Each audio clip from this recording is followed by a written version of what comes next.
Hello, everyone, and welcome to Sid's Foodcast, the food podcast, where me and my guests talk about food, our love for food, and everything in the name of food.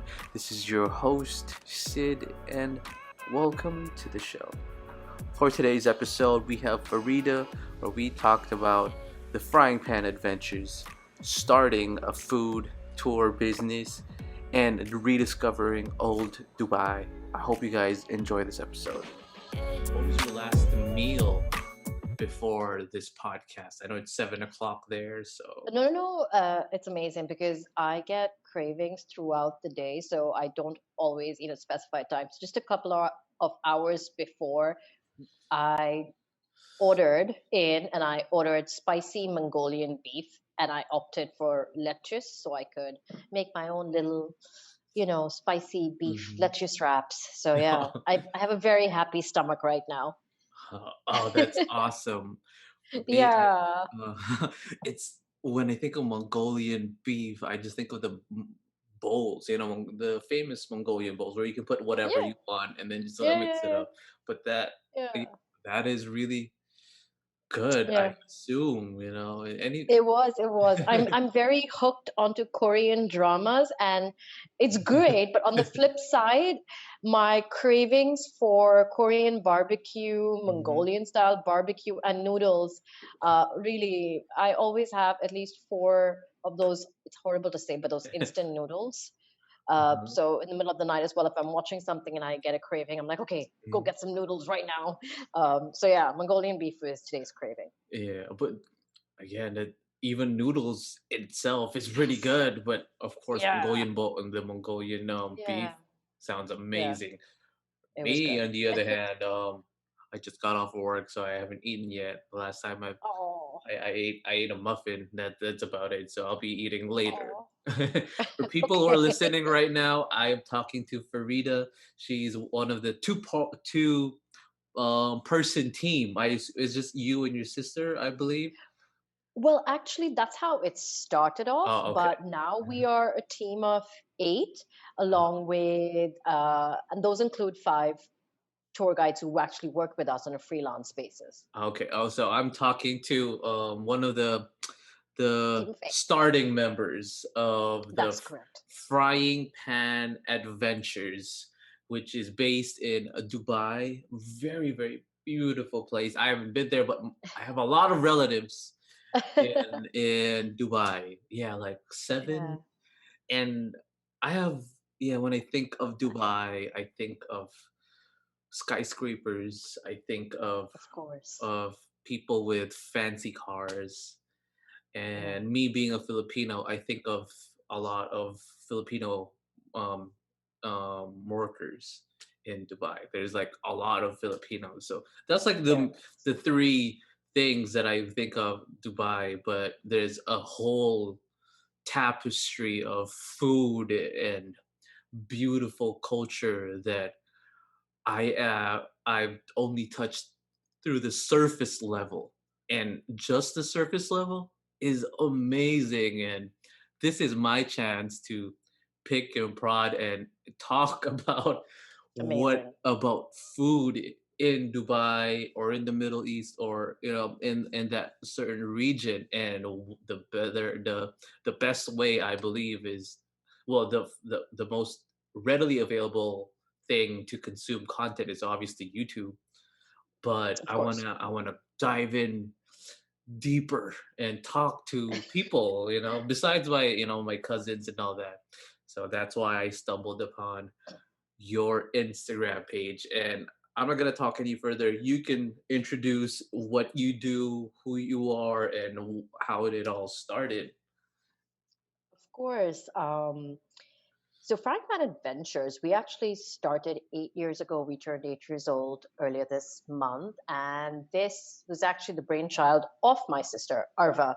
So back in 2010, Arva left New York and moved back home to Dubai, and she started food blogging, and she was very active in the food blogging scene. She helped to co-found the largest food blogging community in the UAE. But I think after some time, the monologue of a blog became monotonous to her. And she realized that what she truly enjoyed doing was going around, especially the older part of the city, and discovering these lesser known places with friends and family. And I think one conversation between her and some of her friends led to another, and this idea, this concept of doing food tours was born. And she was already thinking of this at least a year before we launched. And at this point of time, I had no idea that she was even considering that. I mean, I knew my sister is a food blogger, all of it, but it wasn't until December 2011 that Arva approached me and said that, hey, you know what? I'm looking to launch this company. I've jumped through a lot of hoops because at that point of time, food tourism or a food tour company in Dubai did not exist. So we were essentially pioneering it, or rather, she was. And there were no set regulations or anything of the sort. So we had to go ahead and get a regular tourism company license and all of that.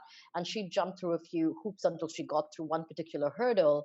And that's when she called me. And it turned out that I was in a place to help her. And that's how I came on board Frying Pan Adventures. And yeah, as I say, the rest is history. But our focus is doing food tours focused on the older part of the city because this is the side of the city that tends to get relegated to the back burner, kind of falls under the shadow of those tall skyscrapers that you were Yeah. talking about. Hmm. These are very, very humble neighborhoods, but what they often lack in the glitz and glamour of the newer side of the city, they tend to make up for in some very bold, authentic, and delicious flavors. And this has been our mission for the past 8 years to kind of bring back some of that spotlight, shine some of that love onto these little hidden culinary gems, as we like to call Yeah, forget the skyscrapers, man. I want to go there and go it. It's um beautiful. do the food tour because I checked your website and it was like really specified of old Yes. Dubai, and that Yes. really intrigued me because again, when I think of Dubai, it's the Maseratis, the rich people with the skyscrapers, and Right. yeah, that's what I think Right. of. But Right. but I know like the main like famous dishes and meals, but I wouldn't necessarily associate Middle Eastern food to like Dubai necessarily. I know Dubai would be one premier spot because it's world famous. So if it's world famous, there's a lot of people would go there, but not necessarily about old culture. These mom and pop shops Oh, putting up. I would think of, oh, if I want to eat in Dubai, I would probably go to a mall, and then you could or like go to like a fancy a food restaurant court. or a Yes. food court, you know. That's where Yes. probably I would have it, but not necessarily, if we for example in Singapore, we associate them with hawker stalls. I don't When I think of Yes. Dubai, I don't is there really such a place? I think it's like really fancy. I don't think like they have like people selling on the street, except there was one occasion when my Right. sister my cousin, she talked about the shawarma on the Hmm. street, Hmm. and he said it was like the greatest thing ever. And like, Yeah.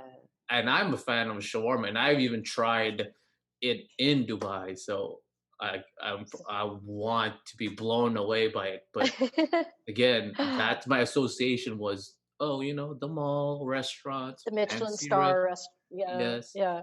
And Well, that's the misconception that a lot of people who haven't visited Dubai before have had, and that's because we've been painted in that light everywhere else by various media, but it is not true.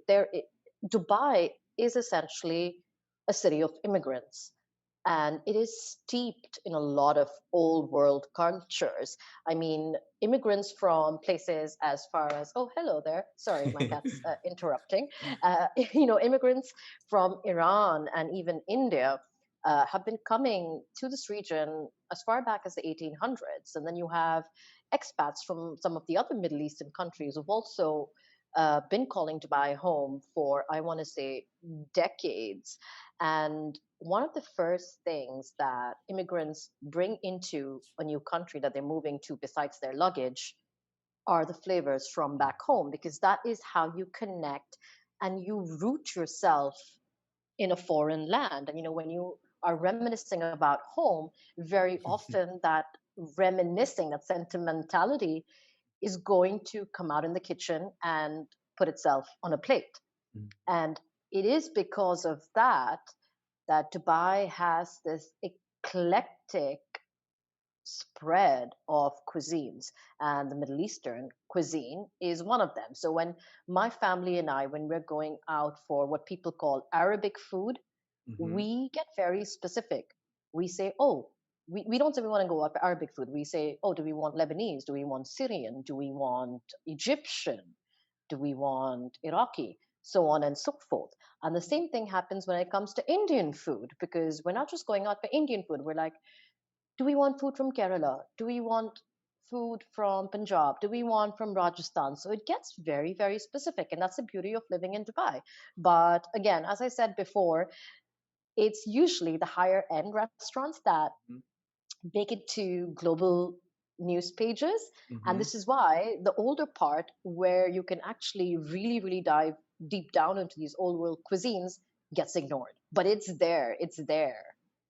Oh my God, that's there's a lot of things to unpack there, but I love Yes, your analysis with reminiscing um the homeland, and I agree definitely 100%. The yeah, one of the best ways to kind of remember and kind of like if you miss your homeland, it's through food. That would be like the absolutely. best way for me, Absolutely. especially as a foodie. If I miss home, I would definitely cook something. And that tends to also gravitate to other people, especially if you are in like an enclaves, or like there's communities of like different immigrants in a certain country. You would get-togethers, and you would share your, obviously in that community would have a different, have a friend from a different nationality perhaps, and that gets shared, and and there's this whole beautiful hodgepodge of culture, and that makes it a whole different thing. I believe the eclectic definitely is the word that we are looking for. And Absolutely. um again, it's a shame though to not necessarily associate Dubai with the old Dubai, in which I've never thought about it. Not until I came across the website. I checked your website, you guys' website, Correct. and yeah, specifically it's like old Dubai. I know Chinatown, you know, I Yes. know Chinatown. I won't necessarily. I would associate Chinese food with a lot of things. American Chinese food, high Yep. class Hong Kong Chinese food. There's also like Filipino Chinese food. So there's a lot of things. And like Singapore, there's a lot Korean, Japanese. But when we think of Middle Eastern food and Dubai specifically, I didn't know necessarily it was like a huge immigrant, there was like movement in Dubai that makes it 10 times more appealing Absolutely. for me to go to Absolutely. I mean, Dubai. we have an unofficial Chinatown town in Dubai as well, where you can get food specific to certain provinces and regions in China. For example, Hanpul noodles or Sichuan noodles. A decade ago, I would say if you asked me about Pinoy cuisine, Hmm. I was clueless. But in the past 10 years, there's a Pinoy quarter as well. And I have tried amazing things like sinigang. Everyone's going crazy for halo halo, pandesal.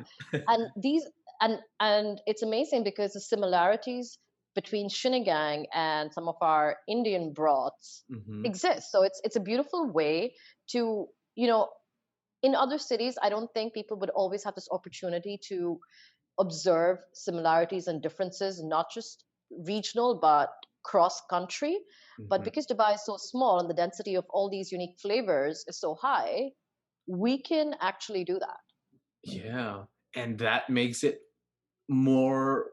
you feel more eager to go to Dubai Absolutely. for that specific reason. And that's just this beautiful. Like if you think of, it's highly dense, and there's a lot of immigrant Mhm. workers and families and institutions that are there. Definitely you could find something that would blend and create something new as well. It's not just necessarily authentic Filipino, authentic Indian, but there's gonna be a blend or a fusion of Absolutely. foods in that way.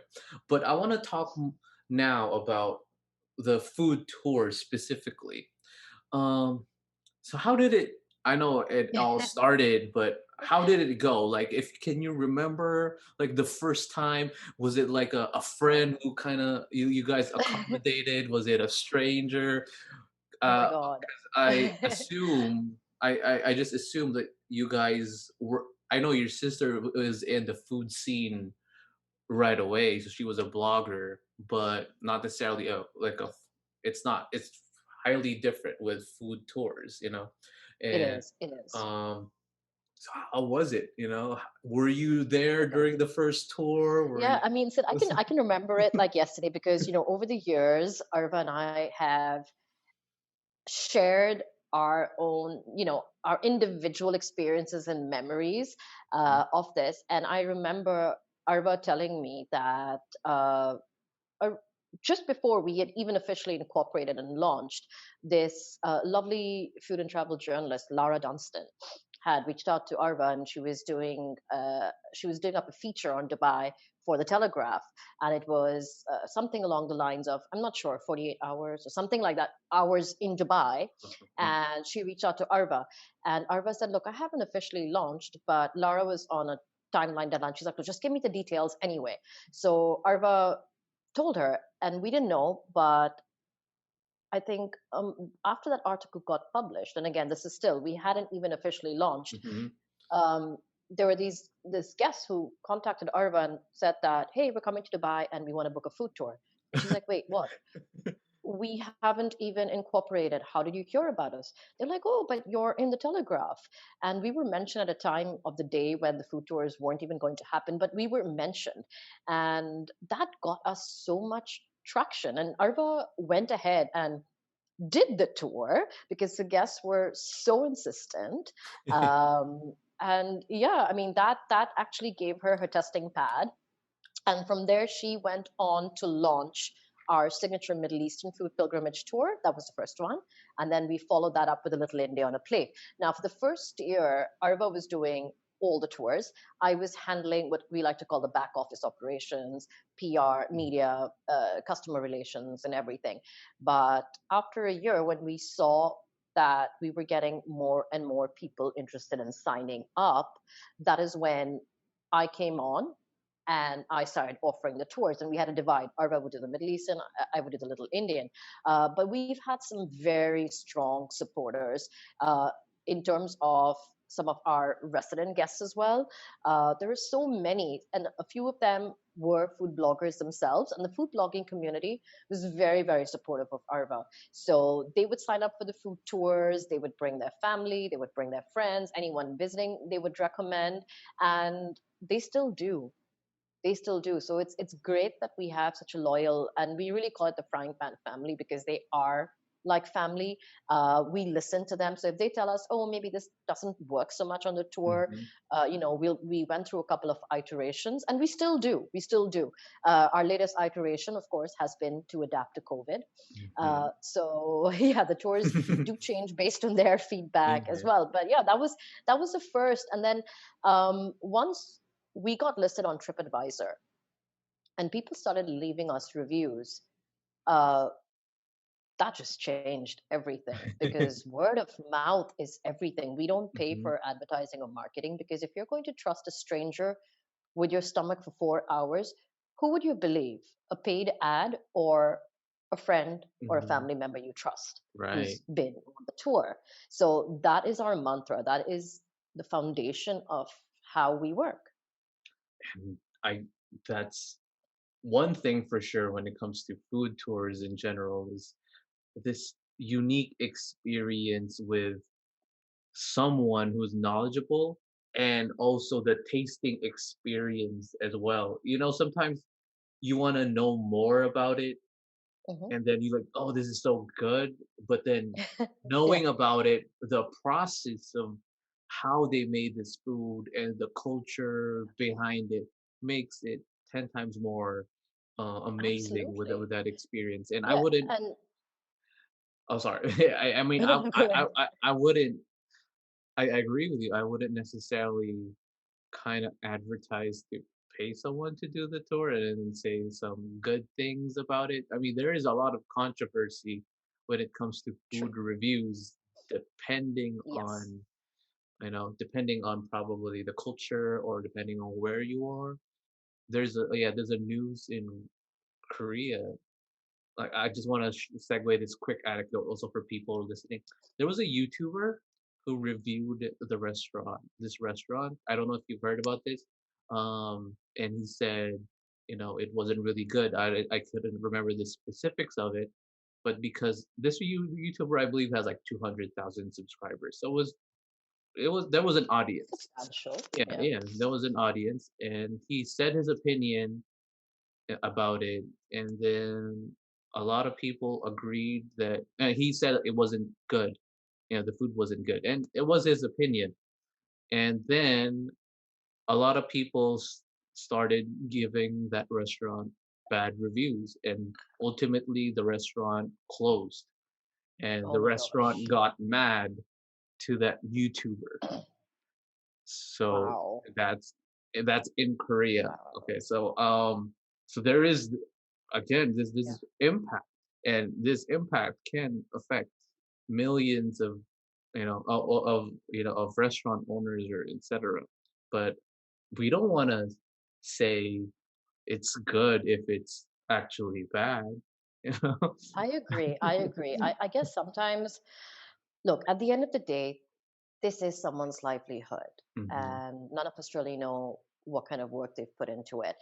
For me personally, and I think Arva also subscribes to this, is if we've tried some place and we don't really like it, if you can't say something nice, don't say anything at all. Hmm. If a close friend or family member asks me, oh, should I go there? Yes, verbally I will be honest with them and say, hey, you know what, I didn't enjoy it so much, but taste is so subjective. Go ahead, give it a shot for yourself and form your own opinion. This is what I think. I mean, I've been to restaurants twice or thrice, and the first time I may not have liked it, the second time I did. It can change. uh, we hope that all restaurants are able to achieve consistency, but not everyone is a standard McDonald's or a Hmm. KFC. So I do understand the challenges. Maybe this reviewer in Korea, maybe he went on a bad day, or anything could have Hmm. happened, and then just snowballed into something like this. So yeah, I agree. It's a catch-22, which is why all the reviews that we get are from guests who've actually experienced the tours. Hmm. And it's on them. We do request them to leave reviews, but we never push, we never shove. And even if they haven't left a review, sometimes they do us one better by actually verbally recommending us. And I'll have people on my tour and I'll be like, oh, how did you hear about us? And they said, oh, my friends visited Dubai last year and they experienced this tour, and they said, whatever you do, do not leave Dubai without doing this food tour. Do not come back without doing the food tour. Part of the uh, bucket list. yeah, and that feels incredible. And the tours are very special to us. For example, the Middle Eastern tour, the neighborhood that it takes place in, Arva and I, we grew up there. We've been living here since 1989. And all the restaurants, they have become like family Family. to us. And like you said earlier, for us, it's not just about putting a plate of food in front of people. At the first place, we will delve into the politics of falafels and why it's such a contentious food in the Middle East. We will, in some cases, take people into the kitchens, and we have that behind the scenes access Mhm. where they can see this lovely dessert called the kunafa, being made from scratch, and then we'll stand in the kitchen and have it hot off the stove. Mm-hmm. Um, and then we will walk down. We'll take people to Arva and my childhood sweet shop, and we'll talk about baklava. We'll enjoy kahwa, which is Arabic coffee.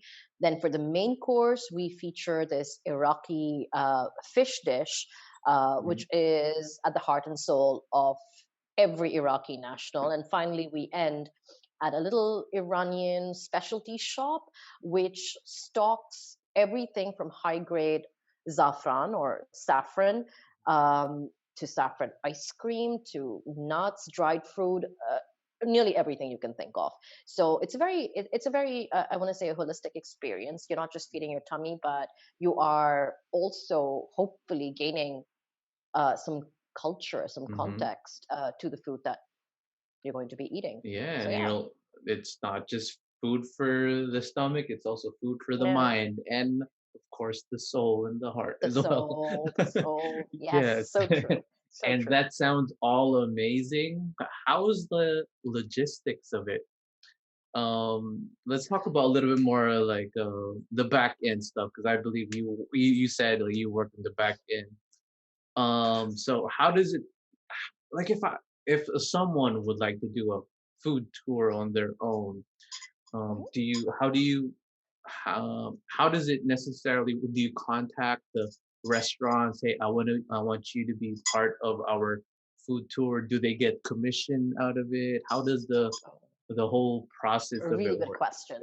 Um, in the beginning, when Arva started this off, honestly, the restaurants had no idea what she was up to. Uh, I don't know for sure, but I, sorry, oh, my oh, dog is don't worry, eating. My dog is don't eating worry. something. Hold on. Listen, Shiva, no.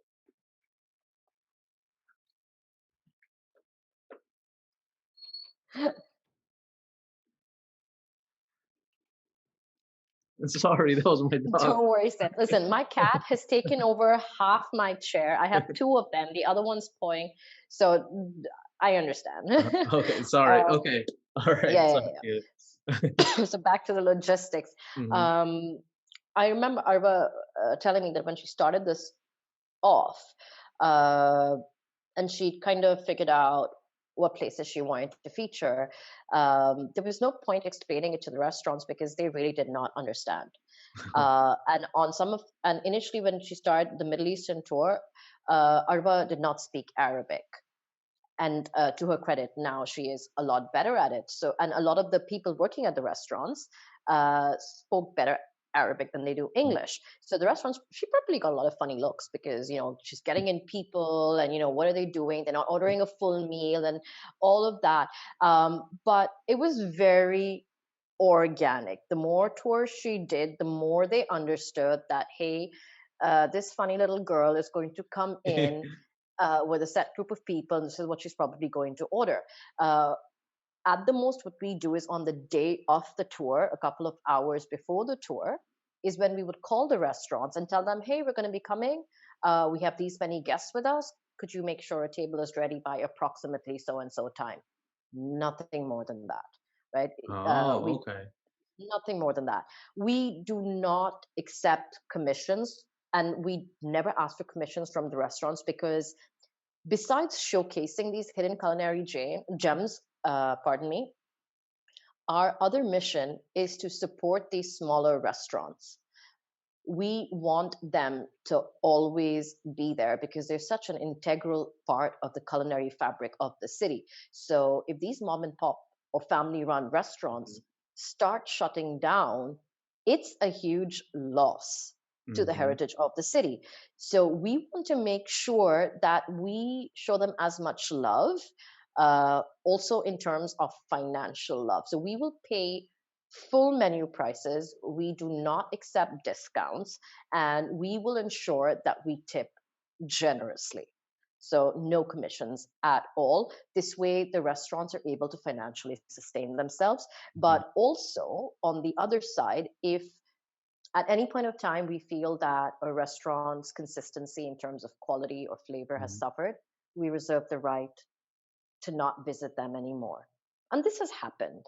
And, I'm sure it will happen again. So this way we can make a change without having to feel bad or That's true. feeling guilty by being tied down by a commission. So yeah, no commissions at all. Oh, awesome. And maybe I would just thought about it because I've watched, I've seen food tours, I've seen how it works. I know Mark Lean's one of the biggest foodie Hmm. YouTubers is in Thailand. He also does food tours in Thailand as well.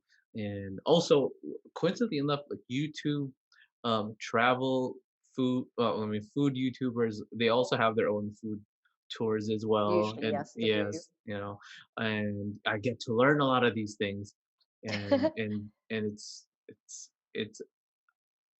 on one hand it sounds so amazing and it's intimate, you get to meet a lot of people. But on the other hand, I assume the back end work of this can be pretty taxing.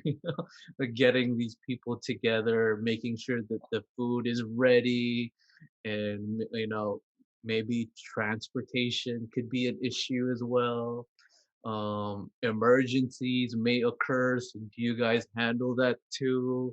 Like, oh, Yes, okay. And yes, especially if you're yes. transferring from one place to another, and like Well, the it's all on time. foot. It's all on Oh, foot. So all oh, the that's restaurants that good. we select, so it's 4 hours of walking and eating because you're going to need to digest. So the way that the tours have been curated are that all the restaurant stops are within walking distance, within digestive That walking sounds distance. amazing. Except for one tour, the souk store, which takes place in two different parts of the city, but those are connected by these lovely traditional boats. So it's really simple. People arrive at a designated meeting point where they meet one of our storytelling guides. And the tour begins, and you just wind your way, you finish at a certain point. And as far as possible, we try to make sure the starting and the ending points are close to the Dubai metro, but other forms of public transport like taxis are also freely available, so transport is really not an issue. But yes, uh, one of the biggest logistical things that has to be taken care of is that for us to be able to offer food tours, we need to be certified tour guides by the Dubai Department of Tourism. And initially this seemed a little bit strange to Arva and me because the tour guide license course is geared and invested in developing you as a city tour guide. It has Mm, nothing really to do with food, but it has helped us so much because we've learned so much more about the city that we live in. And this has helped us to round out our tour. So we've got food research and food history connecting with the city's history as well. But yes, without that license, technically, you are not supposed to be offering any kind of tours, not even food tours. yeah, and what's weird, it doesn't necessarily cater to your business or No, and no. you still have to learn these things. No, but I'm very grateful for it because it makes so much sense. I mean, Mhm. I always think that, food defines history. Like if I was back in school, I would have learned history so much better through the lens of food. Yes. It's in, it's incredible. It's Mhm. incredible. So although at that initially we did not think that, oh, getting a city tour guide license would be helpful. I think as soon as we finished the course, we realized that no, this is a really good thing. But yes, that is a back end logistic, and it does require substantial monetary investment as well as time because it takes time, and that's renewable every 2 years. So they want to make sure that you are kept current. Mhm. I mean, you have to study these things too and You design do. a lot of things. We And never stop studying. We never stop studying. and how many food tourist guides do you have in the company? So there's Arva and myself. In addition, we've got 4 freelance food tour guides. We have Stephanie, Nahla, Tanya, and Noreen. So And they what are have you got? full-time jobs. Oh, So they're okay. doing this out of passion, pure And passion. what are you looking for if you're looking for a foodie tourist guide? Oh, we're And hiring right now. We're so hiring right this is now. my We're interview hiring. Yes, actually. yes, yes, yes. This is your interview. Yeah. All right. So, of course, communication skills sit right up there. Mhm, Not just your verbal, but your oral. mhm, And but because this is to do with being a tour guide around food, it's so much more than just clear diction, enunciation, mhm, pronunciation, all of that. That's not enough. You have to be a storyteller. You have to be able to tell a story. You have to be able to hook people mhm. in and keep them hooked right to the very end. Um, Basically, at the end of a food tour, if a guest can tell one of our guides that we have not had a better evening in the city or we have learned so much, that's what we're looking for. And it's not, yeah, not just the meals, it's the whole No. experience. Because Yes. they can Yes. just, And they can just look at a list and you know what? Oh, I'm yeah. gonna No. go this, and this. But there's a Yeah. whole Yes. experience with doing a food. It is. And look, Arva does the Middle Eastern tour. Stephanie does it. Nahla does it. And I do it. And I guarantee you that if you were to do the tour with each and every one of us, you would find it different. The food would be the same.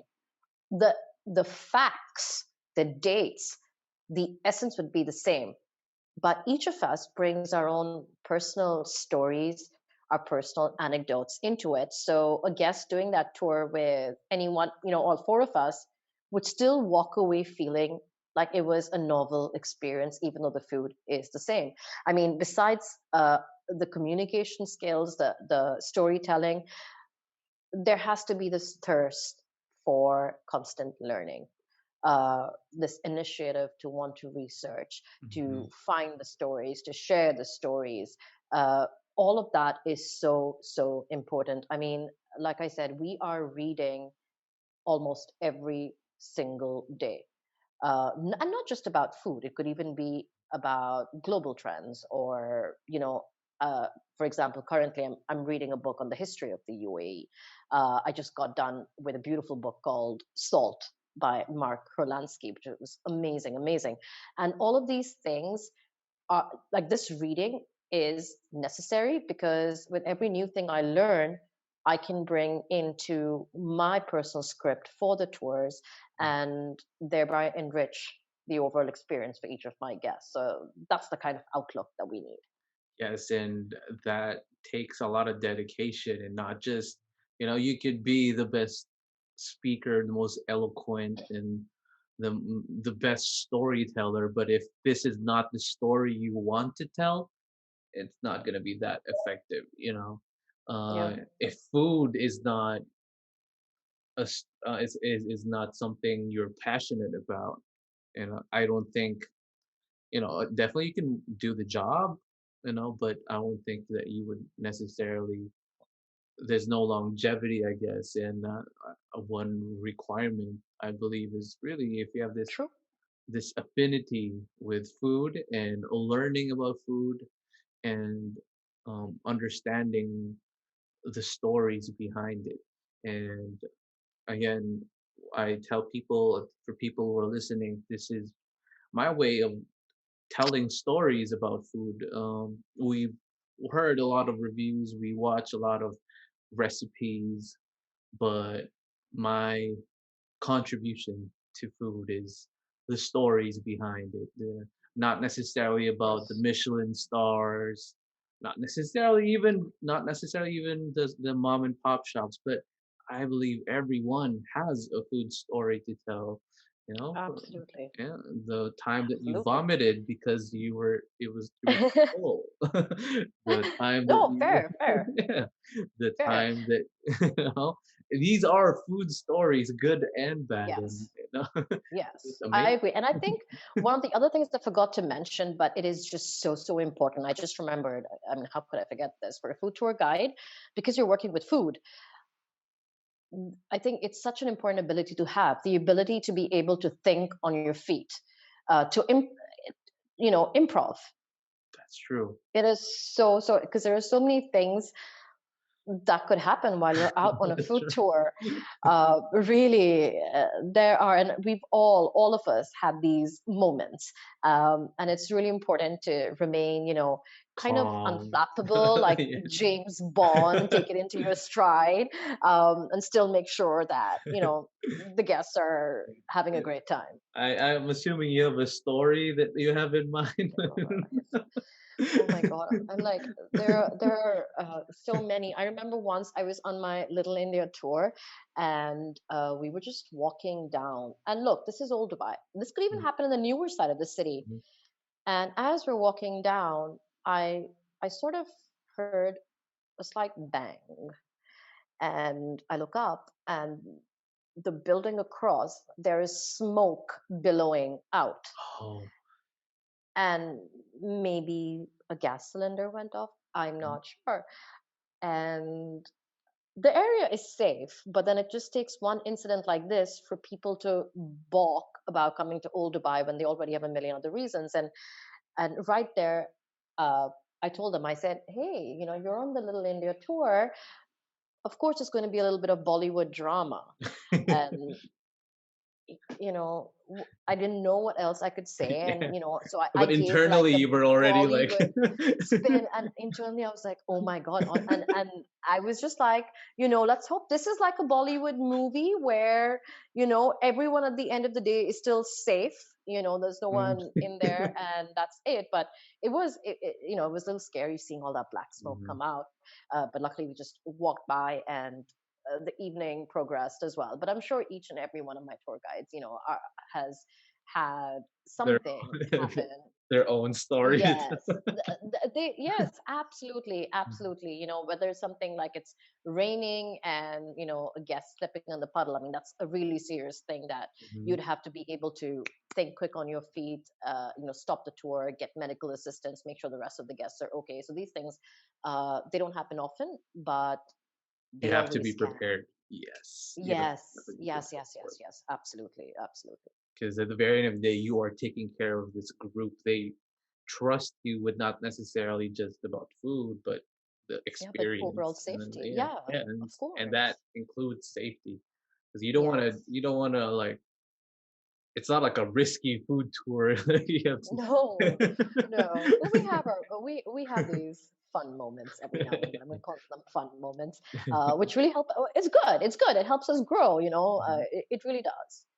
man, and I guess that's part of the overall food experience, Yes, it not just for is. the guests, but also Oh, for the true. I tourists. mean, food is drama. So Mhm. Yeah, and uh, with food, it's again, it's at the very end of the day, it's just a story that is told a different way. What's next? What any future plans, or you may not? Are you allowed to disclose any information Oh, no, here? no, no. There's nothing like that. So, I mean, last year, and I know this is said over and over, it's cliched. I mean, last year has been all about us adapting and rejiggering everything that we've been about. It was extremely hard, as it was for everyone else. So, no complaints. In a way, it was good because it really challenged us. It stops us from being complacent. So, we have revisited our tours to make them more adaptable to the current realities. For example, reduced our tour group sizes. We never did big tour groups anyhow, but we've reduced them further, trying to maintain the hygienic element, etc. But the good thing about last year was also that we revived our podcast. Mm, So we launched season two, and currently we are in season three, and we're going to be focusing on showcasing some of the more local, homegrown businesses, food artisans that are out there and really celebrate that culture because Dubai, like I said, even 10 years ago or a little bit more than that, did not have too many of these people. But they've been mushrooming mm. and we really, really want to feature them. We are also working, and we've launched, I think, two videos already, something called One Dish in Dubai. And over the years, people have always told Arva and I that, oh, you should be doing videos, you should put yourself out there. But for one reason or another, we didn't have the bandwidth for that. And so the podcast just seemed natural because we could do Mhm. the audio without having to invest in the visuals. Mhm. But with the One Dish series, what we get to do is we select a restaurant and we just feature one dish. So a short clip telling you what that dish is, why we love it, what is so awesome about it, and the basics of prep. And that is what we're going to be focusing on because we've received a lot of positive feedback, from that. And I really look forward to it. So, and we're changing it up because it's not always just going to be Arva's or my face. Mhm. It could be Tanya talking about something, or our other colleague Mufaddal, who incidentally is the only male member of our team. Uh, yeah, it's an all-girl team with just one guy, strong man. Uh, there's all different faces of our team highlighting some of their favorite dishes at some of their favorite restaurants. That sounds amazing, and I'll definitely check that out. People who are listening to this Please do. podcast, you guys should definitely check that out. And I'm pretty sure it's not just me, but you guys may want to book a ticket already to Dubai after this COVID thing is over. Yes. Hopefully, as it subsides and it gets more manageable. I think Yes. when travel Let's start is with that. when travel is allowed, you know. And I guess it's just the way to end things up is to really unpack here. There's just a lot more to know, and again, the our lifetime wouldn't be enough to know about the vast knowledge of food, but we should never stop learning. That If is so food, well put. yeah, Yeah.